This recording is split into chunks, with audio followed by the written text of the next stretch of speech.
అరబియా సముద్రం లోతుల్లో ఒక రహస్యమైన నగరం దాగి ఉంది.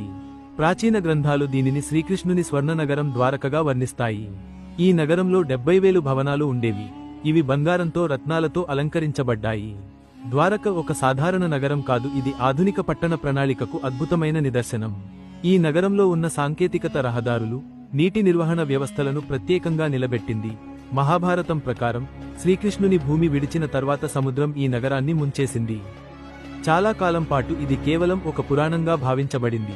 కానీ సముద్ర గర్భంలో గోతకాల ద్వారా పెద్ద రాతి నిర్మాణాలు, గ్రిడ్ లాంటి రోడ్లు, పురాతన గోడలు కనుగొనబడ్డాయి. ఈ నిర్మాణాలు 9,000 సంవత్సరాలకు పైగా పురాతనమైనవి. ఇది అదే ద్వారకనా? ఈ రహస్యాలు ఇప్పటికీ సముద్ర గర్భంలో దాగి ఉన్నాయి.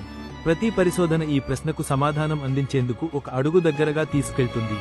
ఇది నిజంగా శ్రీకృష్ణుని ద్వారకా నగరమా? లేదా ఇది మన చరిత్రలో కోల్పోయిన ఒక అద్భుతమైన అధ్యాయమా?